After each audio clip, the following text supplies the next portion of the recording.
So let's say we have a project that we're working on, which is kind of shocking if you're a Vim user, but you want to basically have a piece of configuration that's preserved for the project across sessions.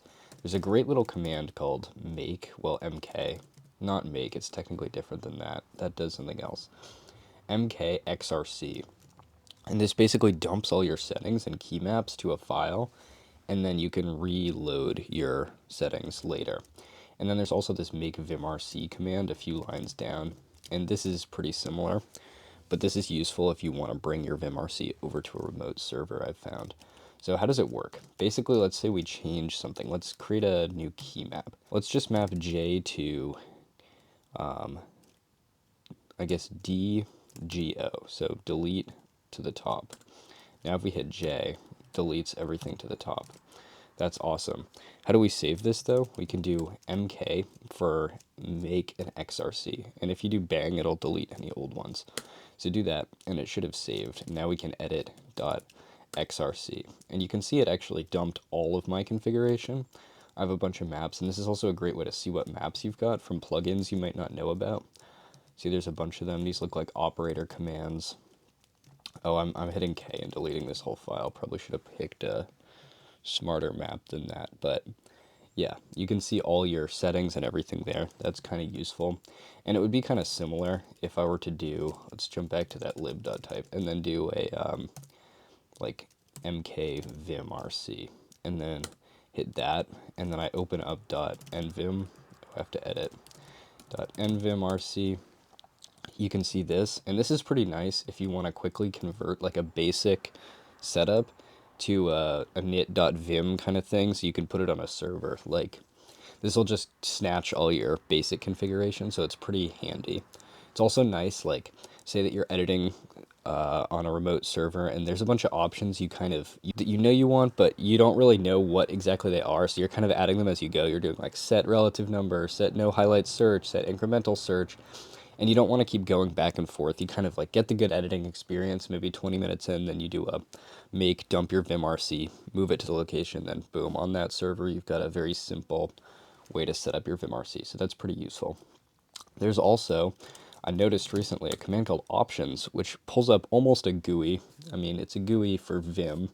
It's not saying a whole lot though, I guess. Which lets you, if you read this little paragraph, it's pretty much the most exciting thing I've ever read, except for some of the steamier scenes in Jane Austen, which aren't that steamy. She's, yeah, she likes to keep it pretty PG, unfortunately.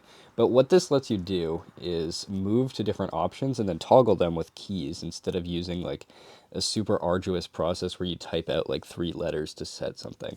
So you can see if we go to like something everyone knows, like number. I was gonna pick, oh, let's do relative number, that'll be easier to search for.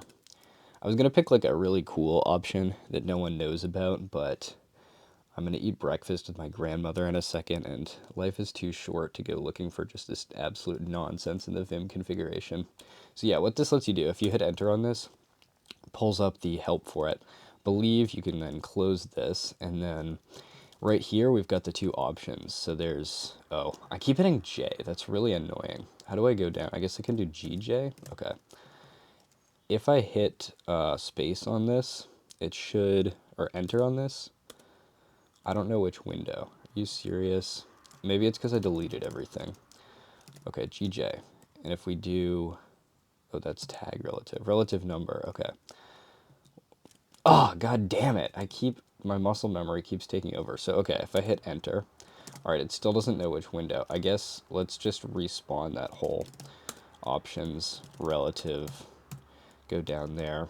All right, got to be real careful not to hit J. All right, then we hit enter. You can see it swaps, and you see the bottom window. We're like toggling the option right there. So that's pretty nice. Basically, that's it though. So we have that J mapping, and I quit out of Vim. Oh no, right? How do I get it back? I can go in here, and I believe there's an option.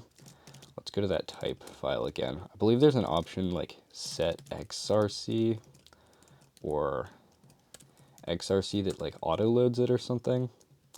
But I kind of like it on the manual style, which is just you would like source.xrc, you know, and now if we go to the bottom and we hit J, it'll delete the whole file.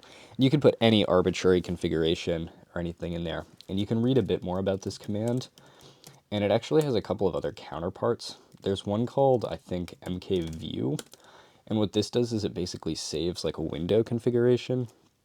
That seems a little silly to me, but maybe it's like a plugin thing. And there's also sessions within Vim. These are all kind of in the same option, and not to be confused with Shada. You should read all of this for preserving your Vim stuff if you're into that, if you're into like really making it an IDE that's preserved. But yeah, that's about all I have for you today. Mildly useful setting. I'll catch you next time.